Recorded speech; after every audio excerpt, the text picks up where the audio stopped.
સમાચારની શરૂઆત કરીએ તો ઝાલાવાડ પંથકમાં વરસાદના વિરામ બાદ પણ જળબંબાકારની સ્થિતિ જોવા મળી રહી છે।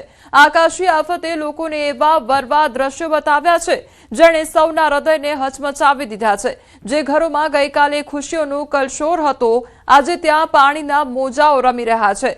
અચાનક તળાવ તૂટવાની ઘટનાથી 6 થી 7 ફૂટ ઊંચા પાણી ઘરોમાં ઘૂસી ગયા છે અને ક્ષણવારમાં બધું જ તહસ નહસ કરી નાખ્યું છે। વર્ષોની મહેનતથી ઊભી કરેલી ગૃહસ્થી અને કમાણી પાણીમાં તણાઈ જતી જોઈને લોકોની આંખોમાં આંસુ વહી રહ્યા છે। પરંતુ આ મુશ્કેલ ઘડીમાં પણ માનવતા જીવંત છે, જ્યાં પ્રશાસન અને રેસ્ક્યુ ટીમ જીવના જોખમે લોકોને બચાવી રહી છે। એકબીજાનો હાથ પકડીને આ સંકટ સામે લડતા લોકોની ધીરજ અને સાહસ જ આપણી ખરી તાકાત છે। પ્રકૃતિના રૌદ્ર સ્વરૂપ આગળ જનજીવન અસ્તવ્યસ્ત થઈ ગયું છે।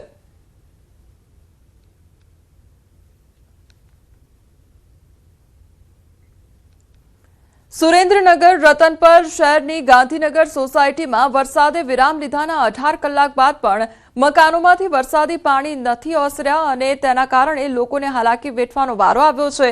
સ્થાનિકો દ્વારા રાતભર ઘર વખરી અને માલસામાન બચાવવા ઉજાગરા કરવાનો વારો આવ્યો છે। વરસાદી પાણીમાં અનાજ, કરિયાણા, ફર્નિચર, ઘર વખરી સહિતનો સામાન પલળી જતા મોટા પાયે નુકસાન સર્જાયું છે। વરસાદે વિરામ લીધાના કલાકો બાદ પણ રહેણાંક મકાનોમાં પાણી ભરાયેલા રહેતા સ્થાનિકોમાં ભારે રોષ જોવા મળી રહ્યો છે। મહાનગરપાલિકા તંત્રને આ અંગે અનેક વખત રજૂઆત કરવા છતાં કોઈ જ ઉકેલ નહીં આવતા સ્થાનિક રહીશો અને મહિલાઓને પારાવાર મુશ્કેલી સર્જાઈ છે।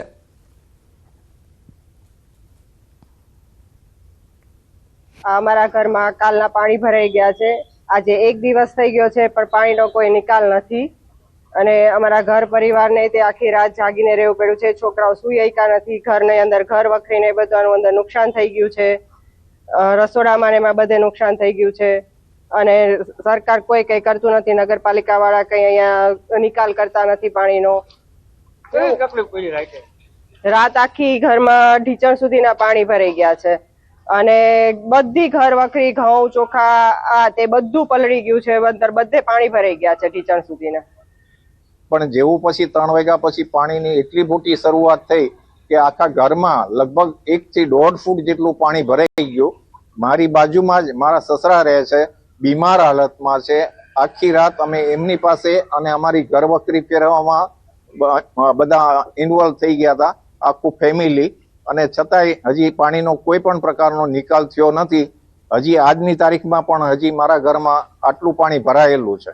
આ વિસ્તારમાં મને આવ્યા 10 વર્ષ થયા પણ આટલો વરસાદ અને આટલું પાણી કોઈ દિવસ અમારા ઘર સુધી નથી પહોંચ્યું। હાલમાં ઘરની બધી પરિસ્થિતિ, ઘર વખરી, ફ્રીજ, ઘઉં, ટીવી અને ટોટલી જે વસ્તુ છે ફ્રીજ ને એ બધું બગડી ગયું છે અને અમે એવું કહેવા માંગીએ છીએ કે વરસાદ તો રહી ગયો પણ પાણીનો કોઈ નિકાલ નથી, તો આ નિકાલ જેમ બને તેમ કરે। અને મારા આ પાણી વરસાદ ઝાઝો હોવાથી મારા ઘરની લાઇટ પણ વેગે છે। આખી રાત મેં લાઇટ વગર સૂતી છું કારણ કે પાણી હોય ઘરમાં આવી ગયું એટલે અર્થિંગમાં શોર્ટ આવે છે અને તરત જ રોબોટ પડી જાય છે। તો લાઇટ વિના અમે કેમ પરેશાન થયા છે ને અમને ખબર છે। ઘરમાં નાના છોકરા તકલીફ તો અમે એક મિનિટનો શ્વાસ નથી લીધો, અમે ઘરની બહાર જ રહ્યા છીએ કે જલ્દી પાણી ઉતરે, જલ્દી પાણી ઉતરે। પરિસ્થિતિ તો અત્યારે હાલની હાલ એમ જ છે। સુરેન્દ્રનગર શહેરમાં વરસાદે વિરામ લીધો અને 18 કલાક જેટલો સમય વીતી જવા છતાં સુરેન્દ્રનગર શહેરના અનેક જે વિસ્તારો છે એમાં હજુ પણ ઘરોમાં જે અંદાજે 1 થી 1.5 ફૂટ જેટલા પાણી જોવા મળી રહ્યા છે। સુરેન્દ્રનગર શહેરના રતનપર વિસ્તારમાં આવેલ ગાંધીનગર સોસાયટી સહિતના જે આસપાસના વિસ્તારો છે ત્યાં હજુ પણ અનેક રહેણાંક મકાનો છે તે પાણીમાં ગરકાવ છે, જેના કારણે લોકોને ભારે હાલાકીનો સામનો કરવાની નોબત આવી છે। આખી રાત જે લોકો છે સ્થાનિકો તેમના દ્વારા પોતાના મકાનની ઘર વખરી બચાવવા માટે થઈ અને ઉજાગરો કરવાની નોબત આવી છે અને પાણી ક્યારે ઉતરશે તેની ચિંતામાં આખી રાત વિતાવી છે। હજુ સુધી આ જે વિસ્તારો છે તેમાં અંદાજે 1 થી 1.5 ફૂટ જેટલા છે પાણી ભરાયેલા જોવા મળે છે। ઘર વખરીમાં મોટા પ્રમાણમાં નુકસાન ગયું છે અને ક્યાંક ને ક્યાંક મહાનગરપાલિકા તંત્ર દ્વારા જે પ્રી મોન્સૂન કામગીરીના નામે લાખો રૂપિયાનો ખર્ચ કરવામાં આવે છે તે આ દ્રશ્યો પરથી સ્પષ્ટ થાય છે કે આ લાખો રૂપિયાનો ખર્ચ છે એ ક્યાંક ને ક્યાંક પાણીમાં ગયો હોય તેવી સ્થિતિ સર્જાય છે। વરસાદે વિરામ લીધાના 18 કલાક બાદ પણ હજુ સુધી લોકોના ઘરોમાંથી પાણી ન ઓસરતા ક્યાંક ને ક્યાંક લોકોમાં મહાનગરપાલિકા તંત્ર સામે ભારોભાર રોષ જોવા મળી રહ્યો છે અને આ પાણી ક્યારે ઉતરશે તેની રાહ હાલ સ્થાનિકો જોઈ રહ્યા છે। અક્ષય જોશી, ન્યૂઝ 18 ગુજરાતી, સુરેન્દ્રનગર। સુરેન્દ્રનગરના લખતરમાં વરસાદી પાણી ભરાઈ ગયા છે। લખતર ગામમાં પ્રવેશતો રસ્તો બેટમાં ફેરવાયો છે તો રસ્તાઓ બેટમાં ફેરવાતા જનજીવન અસ્તવ્યસ્ત બન્યું છે। હાઈવે પરથી પસાર થતા વાહન ચાલકોને હાલાકીનો સામનો કરવો પડી રહ્યો છે। તો સુરેન્દ્રનગરમાં અનરાધાર વરસાદ વરસવાને કારણે ઠેર ઠેર પાણી ભરાઈ ગયા છે। લખતરમાં પણ વરસાદી પાણી ભરાયા છે, જેના કારણે લોકોના ઘરોમાં પણ પાણી ઘૂસ્યા છે। તો બીજી તરફ રોડ રસ્તા પર પાણી ફરી વળતા વાહન ચાલકોને પારાવાર મુશ્કેલીનો સામનો કરવો પડી રહ્યો છે। તો જનજીવન પણ અસ્તવ્યસ્ત થઈ ગયું છે।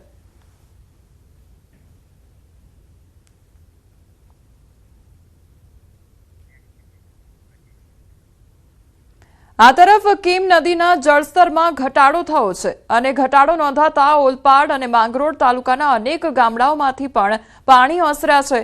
મોડી રાત્રિથી જ પાણી ઉતરવાનું શરૂ થતાં સ્થાનિક લોકોએ રાહતનો શ્વાસ લીધો છે।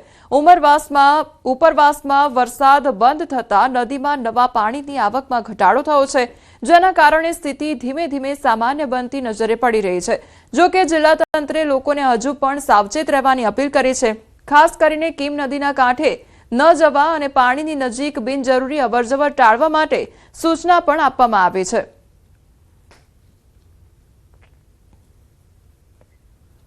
અરવલ્લી જિલ્લામાં સાર્વત્રિક વરસાદ વરસ્યો છે। વિવિધ તાલુકામાં વરસાદ વરસતા નદીમાં નવા નીર આવ્યા છે। પિસાલ પાસે આવેલ વાત્રક નદીમાં નવા નીર આવ્યા છે, ત્યારે આ ચોમાસામાં સૌ પ્રથમવાર વાત્રક ડેમમાં પાણીની આવક થઈ છે। નદીમાં નવા નીર આવતા વાત્રક ડેમમાં 650 ક્યુસેક પાણીની આવક થઈ છે, જ્યારે માઝમ ડેમમાં 50 ક્યુસેક પાણીની આવક નોંધાઈ છે।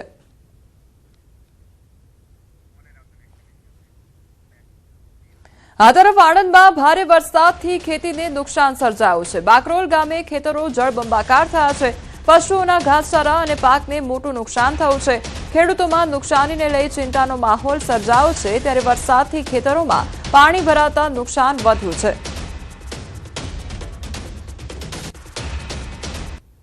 એની અંદર સમસ્યા એ છે કે તમે જોઈ રહ્યા છો કે આ ગંડાલો તૂટી ગયેલો છે। બે જગ્યાએ ગંડાલો છે, એક જ તળાવની આસપાસના બે ગંડાલા ગટરનું ડેમેજનું પાણી આવે છે।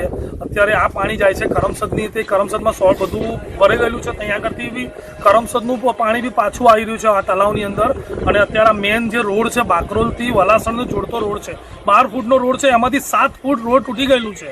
દર વર્ષે તકલીફ, દર વર્ષે અંતર ગંડાળ તૂટી ગયું છે, આગળ રોડ તૂટી ગયો છે, છતાં દર વર્ષે અમારે તકલીફ આ વેઠવાની છે, છતાં અમારું પાક આ બગડી ગયું છે। એમાં દર વર્ષે પાણી તકલીફ એટલી બધી પડે છે।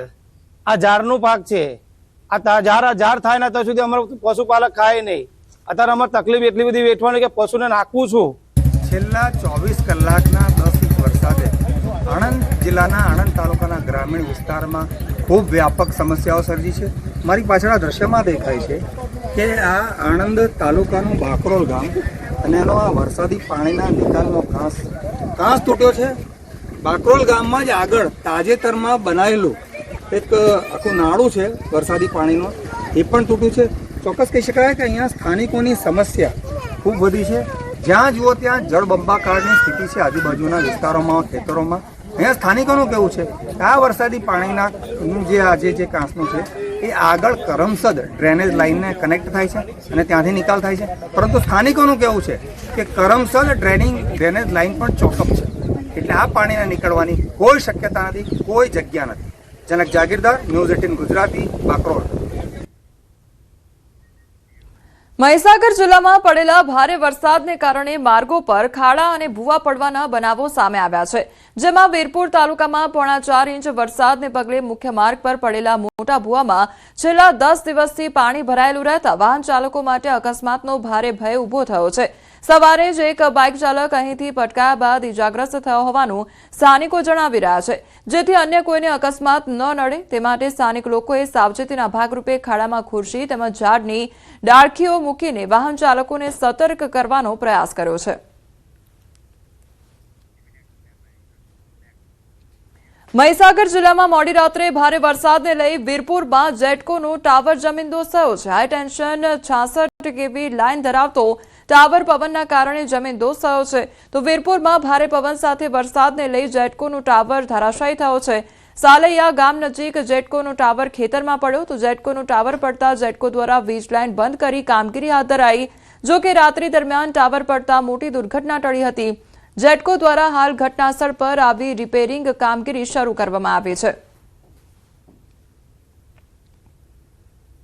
ન્યૂઝ 18 ગુજરાતી પહોંચ્યું છે વીરપુર તાલુકાના ડેભારી વિસ્તારમાં કે જ્યાં હું દ્રશ્યો બતાવી રહ્યો છું કે ભારે હવા અને વરસાદ જે વરસ્યો હતો જેને લઈને જે હાઈ ટેન્શન લાઇન છે તે અહીંયા જે જમીન દોસ્ત થઈ છે. દ્રશ્યો જોઈ શકો છો કે જે ભારે લાઇન કહી શકાય કેવીની અંદર લાઇન આવતી હોય છે તે લાઇન અત્યારે જમીન દોસ્ત થઈ છે.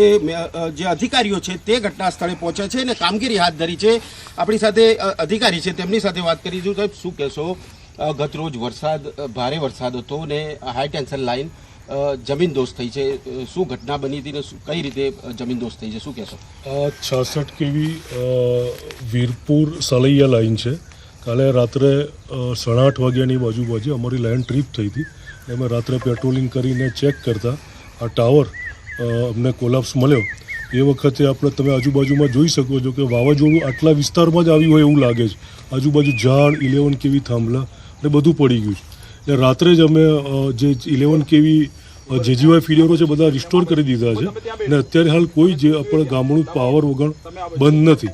અત્યારે હાલ MGVCLના કર્મચારીઓ દ્વારા તાત્કાલિક ધોરણે તેનું સમારકામ કરવામાં આવી રહ્યું છે અને કહી રહ્યા છે કે 5 દિવસમાં આ પોલ છે તે ઊભો થઈ જશે.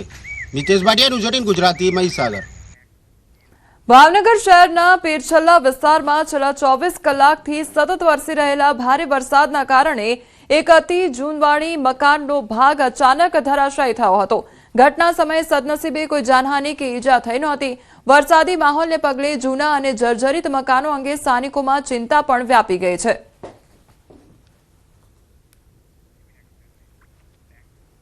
છોટાઉદેપુર જિલ્લામાં ભારે વરસાદને લઈને તારાજીના દ્રશ્યો સામે આવ્યા છે. બોડેલી તાલુકાના જબુ ગામ ખાતે મકાન ધરાશાયી થયું.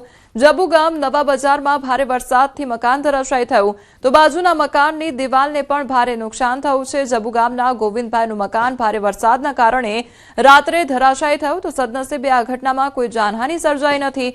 ઘટનાથી પરિવારમાં તથા બાજુમાં રહેતા મધ્યમ વર્ગીય પરિવારમાં ભયનો માહોલ જોવા મળી રહ્યો છે.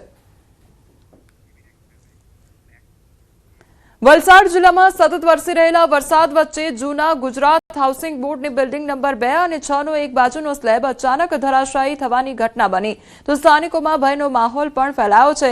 સદનસીબે ઘટનામાં કોઈ જાનહાનિ સર્જાઈ નથી. જાણ થતાં જ ગામના સરપંચ અને હાઉસિંગ બોર્ડ એસોસિએશનના પ્રમુખ સ્થળ પર પહોંચી પરિસ્થિતિની સમીક્ષા કરી હતી.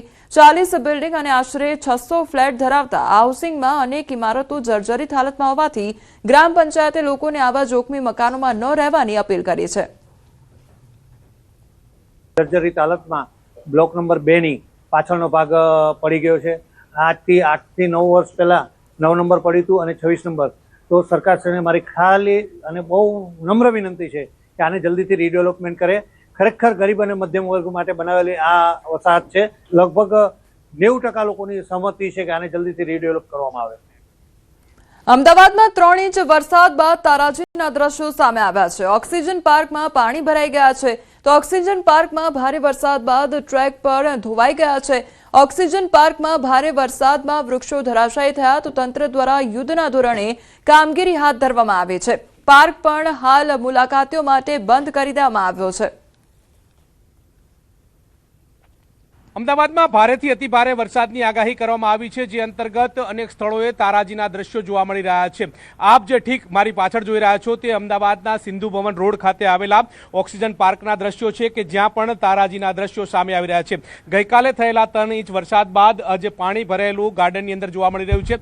મહત્વનું એ છે કે ઓક્સિજન પાર્કનું જે સેકન્ડ લેયર જે છે જે જમીન સમતલથી તે પાણીમાં ડૂબ્યું હોય તે પ્રકારના દ્રશ્યો જોવા મળી રહ્યા છે. જો કે ભારે પાણી ભરાવાના કારણે વૃક્ષો પણ ધરાશાયી થયેલા જોવા મળી રહ્યા છે. આ પ્રકારે વૃક્ષો જે છે તે પણ ઢળી પડ્યા હોય અને મૂળ સમેતા ઉખડી ગયા હોય તે પ્રકારના દ્રશ્યો ગાર્ડનની અંદર એટલે કે ઓક્સિજન પાર્કની અંદર જોવા મળી રહ્યા છે. સાથે તે જે વોકિંગ ટ્રેક એટલે કે આખા જે ગાર્ડનની અંદર 2 કિલોમીટર જેટલો અંદાજિત વોકિંગ ટ્રેક આવેલો છે અને તેમાંથી આ જે મુખ્ય ભાગ જે છે તે 100 મીટર જેટલો ધોવાઈ ચૂક્યો હોય તે પ્રકારના દ્રશ્યો જોવા મળી રહ્યા છે. એટલે કે પેવર બ્લેક જે છે તે પણ ધોવાયા છે, માટી પણ દેખાતી હોય તે પ્રકારના દ્રશ્યો જોવા મળી રહ્યા છે. મહત્વનું એ છે કે વધારે હોનારત ન થાય તે માટે થઈ અને તંત્રએ આ ગાર્ડન જે છે તે બંધ કરી દીધો છે, એટલે કે કોઈ મુલાકાતીઓ આવે નહીં અને તેમને કોઈ પણ દુવિધામાં મુકાય નહીં તે પ્રકારની તજવીજ હાથ ધરવામાં આવી છે. મહત્વનું એ છે કે આ પ્રકારના ઓક્સિજન પાર્ક અમદાવાદની અંદર નિર્માણ પામ્યા છે અને તેમાં અમદાવાદીઓ જે છે તે ઓક્સિજન પાર્કની મુલાકાત લઈ રહ્યા હોય છે, પરંતુ વરસાદના કારણે તારાજીના દ્રશ્યો સામે આવી રહ્યા છે અને તેમાં ઓક્સિજન પાર્કની અંદર પણ જે ટ્રેક ઉપર તારાજી થઈ હોય તે પ્રકારના દ્રશ્યો જોવા મળી રહ્યા છે. વિમલ સહેરા સાથે ગૌતમ શ્રીમાળી, ન્યૂઝ 18 ગુજરાતી, અમદાવાદ. અમદાવાદમાં વરસાદે નુકસાન પણ કર્યું તો સિંધુ ભવન નજીક નિર્માણાધીન બિલ્ડિંગની વોલ તૂટી અને વરસાદના પગલે વોલ તૂટ્યાનું અનુમાન લગાવવામાં આવી રહ્યું છે. તો વોલ તૂટતા બાજુની બિલ્ડિંગ અરિસ્ટા બિલ્ડિંગ લોકો મુશ્કેલીમાં મુકાઈ ગયા. અરિસ્ટા બિલ્ડિંગમાં તમામ મીટર જમીન દોસ્ત થયા છે, ત્યારે અરિસ્ટા બિલ્ડિંગમાં એક્ઝિટ રસ્તા પર ભારે નુકસાન સર્જાયું છે. દિવાલમાં પોલાણ થતા ચિંતામાં મુકાયા છે લોકો. તો એએમસી દ્વારા શ્રીધરની રજા ચિઠ્ઠી રદ કરવામાં આવી છે. અમદાવાદ શહેરના સિંધુભવન રોડ ઉપર નિર્માણાધીન એ શ્રીધરની જે બિલ્ડિંગ છે તેની જે વોલ છે તે ધરાશાયી થવાની ઘટના સામે છે. તેના કારણે જે આસપાસના જે રહીશો છે અને ખાસ કરીને આસપાસની જે બિલ્ડિંગના લોકો છે તે હાલ ભયભીત જોવા મળી રહ્યા છે, કારણ કે તે લોકોને ડર છે કે એ શ્રીધરની જે નિર્માણાધીન જે બિલ્ડિંગ છે તેની વોલ તૂટી તેની સાથેની પાસે આવેલી જે મુખ્યત્વે અરિસ્ટા બિઝનેસ જે હબ કહેવામાં આવે છે, જે ગગનચુંબી ઇમારત છે, આ દ્રશ્યમાં જોઈ શકાય છે કે કઈ રીતે આખી જે આ વોલ છે તે વોલ આખી અહીં તૂટી છે. હું દ્રશ્ય આપણે બતાવવાનો પ્રયાસ કરી મારા કેમેરામેનને કહીશ કે જ્યાં હું ઊભો છું તે એરિસ્ટા બિઝનેસ જે હબ છે સિંધુભવન રોડ પર આવેલું ત્યાં ઊભો છું. તેની બાજુની જે આખી જે દિવાલ નિર્માણાધીન થઈ રહી હતી તે એ શ્રીધર બિલ્ડરની નિર્માણાધીન એ બિલ્ડિંગ હતી. અહીંયા પણ તે કોમ્પ્લેક્સ બનાવી રહ્યા હતા, પરંતુ વરસાદ દરમિયાન આખી આ જે વોલ છે તે ધરાશાયી થઈ છે. તેના કારણે જે એરિસ્ટા બિઝનેસ જે બિલ્ડિંગ છે તેના જે તમામ મીટરો હતા એ મીટરો જમીન દોસ્ત થઈ ગયા છે અને સાથે જ્યાં ઊભો છું તે આખો એક્ઝિટ રસ્તો છે. એક્ઝિટ રસ્તા ઉપર પણ જે જમીન છે તે ધસી પડી છે. તેના કારણે એક્ઝિટ છે તે બંધ કરવાની ફરજ પડી છે અને જે હું આખી વોલ બતાવી રહ્યો છું એ કહેવાય રહ્યું છું કે 80% જેટલી જે વોલ છે એ તે સંપૂર્ણ રીતે ધરાશાયી થઈ છે અને સાથે નિર્માણાધીન જે એ શ્રીધરની જે બિલ્ડિંગ છે તેની અંદર પણ એની જે ડાયાફ્રામ વોલ જે કહેવામાં આવે છે એ પણ વોલ અહીં ધરાશાયી થઈ છે. તમામ જે મીટરો છે તે હાલ અહીં જમીન દોસ્ત થઈ ગયા છે. સ્થાનિક લોકો જે છે અહીંના જે એરિસ્ટા બિઝનેસના જે લોકો તેઓ કહી રહ્યા છે કે એ શ્રીધર તરફથી કોઈપણ પ્રકારની તકેદારીના ભાગ નથી લેવામાં આવ્યા, તેના કારણે આ પ્રકારની ઘટના બની છે અને હજુ પણ આ તમામ લોકો લાઇટ વગરના છે, કારણ કે તમામ જે ટોરન્ટના જે મીટરો છે તે હાલ દિવાલ ધરાશાયી કારણે જમીન દોસ્ત થયા છે અને લોકોને મોટું નુકસાન થયું છે. લોકોને અવરજવર માટે પણ મોટી હાલાકી થઈ રહી છે. જોવાનું રહે છે કે મહાનગરપાલિકા આ તમામ જે બિલ્ડરો છે જેની ગેરરીતિના કારણે જે રીતે બિલ્ડિંગોના દિવાલો તૂટી રહી છે તો તેની સામે શું કાર્યવાહી મહાનગરપાલિકા અહીં કરવા જઈ રહી છે. કેમેરામેન પંકજ મકવાણા સાથે પ્રણવ પટેલ, ન્યૂઝ 18 અમદાવાદ. ગાંધીનગરના સાબરમતી સંત સરોવરમાં પાણીની આવક યથાવત જોવા મળી રહી છે. ઉપરવાસમાં પડેલા વરસાદને કારણે 1380 ક્યુસેક પાણીની આવક નોંધાઈ છે, ત્યારે 10 જેટલા ગેટ ખોલી 1380 ક્યુસેક પાણી છોડવામાં આવ્યું છે અને હાલ પાણીની સપાટી 50.70 મીટરની સપાટી ઉપર. જો વરસાદ વધે તો પાણી આવકમાં પણ વધારો થઈ શકે છે. નીચાણવાળા 21 ગામોને પહેલેથી જ એલર્ટ કરવામાં આવ્યું છે, તો પોલીસ અને ફાયર જવાનો પણ સતત પેટ્રોલિંગ કરી રહ્યા છે. હવામાન વિભાગે જે પ્રકારે વરસાદની આગાહી કરી રહી છે અને તે અંતર્ગત રાજ્યભરની અંદર વિવિધ વિસ્તારોની અંદર વરસાદ જોવા મળી રહ્યો છે. જોકે સાબરમતી રાજ્યની સૌથી મોટી નદી જે છે તેમાં પણ નવા નીરની શરૂઆત થઈ ચૂકી છે, એટલે કે સાબરમતી નદીના પણ નવા નીર જે છે તે આવી ચૂક્યા છે. આપ જે દ્રશ્ય જોઈ રહ્યા છો કે ગાંધીનગરના સંત સરોવરના દ્રશ્યો છે કે જ્યાં સંત સરોવરનો ડેમ જે છે તે બાંધવામાં આવ્યો છે અને ત્યાં પણ અત્યારે હાલ સાબરમતી નદીના જે 10 ગેટ જે છે તે ખોલવામાં આવે છે. કુલ 21 ગેટ છે, તેમાંથી એક જે 10 ગેટ ખોલવામાં આવે છે. આ 10 ગેટ જે છે તે 1 ફૂટ જેટલા ખોલવામાં આવ્યા છે. મહત્વનું એ છે કે સતત જે પાણીની આવકમાં જે યથાવત રીતે જોવા મળી રહી છે તેને લઈ અને આ પ્રકારની પાણી જે છે તે છોડવાની જહેમત ઉઠાવવામાં આવી રહી છે. મહત્વનું એ છે કે ઉપરવાસમાં થયેલા વરસાદના કારણે સાબરમતીના સંત સરોવરમાંથી 1380 ક્યુસેક પાણી જે છે તેની આવક થઈ છે, જેને 10 ગેટ મારફત છોડવામાં આવ્યું છે. હાલ પાણીની સપાટીની વાત કરવામાં આવે તો ત્યાં 50.70 સેન્ટીમીટરની પાણીની સપાટી જે છે. જો વરસાદ વધે અને પાણીની આવકમાં પણ વધારો થઈ શકે છે તો તે અંતર્ગત આગોતરું આયોજન જે છે તે કરવામાં આવ્યું છે. જોકે સાબરમતી તટના નીચાણવાળા વિસ્તારના જે ગામો જે છે તેમને પહેલેથી જ એલર્ટ આપી દેવામાં આવ્યું છે। આ ઉપરાંત પોલીસ અને ફાયરના જવાનો જે છે તે પણ સતત પેટ્રોલિંગ કરી રહ્યા છે। અત્યારે હાલ તમે આ જોઈ રહ્યા છો કે સંત સરોવરના દ્રશ્યો કે જ્યાં અગાઉ જે ભારે વરસાદ થયો હતો તેના કારણે પણ પાણી જે છે તે છોડવામાં આવ્યું હતું અને ત્યારબાદની સ્થિતિ જે છે તે યથાવત રીતે જોવા મળી રહી છે। એટલે કે પાણીની આવકની અંદર સતત વધારો જે છે તે થયેલો જોવા મળી રહ્યો છે, યથાવત રીતે જોવા મળી રહ્યો છે અને જેના અંતર્ગત અત્યારે હાલ 10 ગેટ જે છે તે 1 ફૂટ ખોલી અને પાણી જે છે તે છોડવામાં આવી રહ્યું છે। વિમલ સહેરા સાથે ગૌતમ શ્રીમાળી, ન્યૂઝ 18 ગુજરાતી, ગાંધીનગર। આગળ વધીએ તો મોરબીના હળવદ તાલુકાના જૂના માલણિયાદ અને ઇંગોરાળા ગામમાં આકાશી આફતથી લોકો હેરાન પરેશાન થઈ ગયા છે। વરસાદી પાણીમાં ફસાયેલા કુલ 17 લોકોનું સફળતાપૂર્વક રેસ્ક્યુ કરવામાં આવ્યું। જૂના માલણિયાદ ગામમાં ફસાયેલા 5 લોકોને વહેલી સવારે 4 વાગ્યા એનડીઆરએફની ટીમે સુરક્ષિત બહાર કાઢ્યા હતા, જ્યારે ઇંગોરાળા ગામમાં ફસાયેલા અન્ય 5 લોકોનું રાત્રે 12 વાગ્યે એસડીઆરએફની ટીમે રેસ્ક્યુ કર્યું હતું। બાકીના 7 લોકો વરસાદી પાણી ઓસરતા જાતે જ એજાર ગામે સુરક્ષિત પહોંચી ગયા હતા અને સમગ્ર રેસ્ક્યુ કામગીરી દરમિયાન પ્રાંત અધિકારી અને વહીવટીતંત્ર ખડેપગે રહ્યા હતા। मोरबी डिस्ट्रिक्ट में 7 लोग एक जगह और 5 लोग एक जगह ट्रैप्ड हैं। तो फिर मैंने सर के नंबर मुझे मिल गए थे, एसडीएम सर के। तो एसडीएम सर से मैंने बात की और आपस में हमारा कोऑर्डिनेशन रहा और उनके सर ने मुझे लोकेशन भेज दिया था। उसी लोकेशन पर हमने रवाना हो गए। हमने तुरंत बिना देरी किए हुए और वहाँ पर ट्रैक्टर में सामान रखे, इक्विपमेंट्स और हमारे जो सामान होते हैं वो रखे और करेक्ट लगभग 3:30 बजे के आसपास जो है यहाँ पर पहुंच गए थे इंसिडेंट साइट पर और टाइमली हमने रेस्क्यू किया। વાડીએ જઈને વરસાદ વધી ગયો એટલે હું કલાક 1.5 કલાક અહીંયા બેઠો, પછી અહીંયાથી પરત ફરતા પાણી આવી ગયું। પછી હું પડખે પાડોશીની વાડીએ મજૂર હતા, અહીંયા ગયો, અહીંયા જઈને મજૂરને નથી ખબર, પણ મજૂરને મેં જઈને કીધું કે નદીમાં પાણી વધી ગયું। પછી અમે બધા અહીંયા મજૂરને બધા ભેગા થઈ ગયા એટલે અમે પાણી વચ્ચે બેહી રહ્યા અત્યારે લગી। અત્યારે લગભગ 4-4:30 ની આજુબાજુ થયું છે, એવું બધું થઈ ગયું સમય અને આ તંત્રનો બધાનો આભાર। અત્યારે અમને બહાર કાઢ્યા। મધ્યપ્રદેશના ખરગોનમાં સતત ભારે વરસાદ વરસી રહ્યો છે અને સિરવેલ મહાદેવ ધોધે રૌદ્ર સ્વરૂપ ધારણ કર્યું છે। ગુફા તરફનો માર્ગ પાણીમાં ડૂબ્યો છે, ત્યારે ભક્તોના પ્રવેશ પર તાત્કાલિક પ્રતિબંધ મૂકવામાં આવ્યો છે। પહાડી વિસ્તારમાં સતત વરસાદથી પાણી વધી ગયું છે। ધોધ પાસે ન જવા માટે તંત્ર તરફથી સતત અપીલ કરવામાં આવી રહી છે। તો એક તરફ અનરાધાર વરસાદ વરસી રહ્યો છે તો બીજી તરફ પહાડી વિસ્તારમાંથી જે પાણી છે તેમાં પણ સતત વધારો થઈ રહ્યો છે, જેના કારણે ધોધે રૌદ્ર સ્વરૂપ ધારણ કર્યું છે। તો બીજી તરફ જે ભક્તો તેમજ શ્રદ્ધાળુઓ આવી રહ્યા છે તેમને પણ અત્યારે મનાઈ ફરમાવવામાં આવી છે। તંત્ર દ્વારા સતર્ક રહેવા માટે સૂચના પણ આપવામાં આવી છે। હાલ સમાચારમાં બસ આટલું જ। વધુ સમાચાર માટે આપ જોતા રહો ન્યૂઝ 18 ગુજરાતી।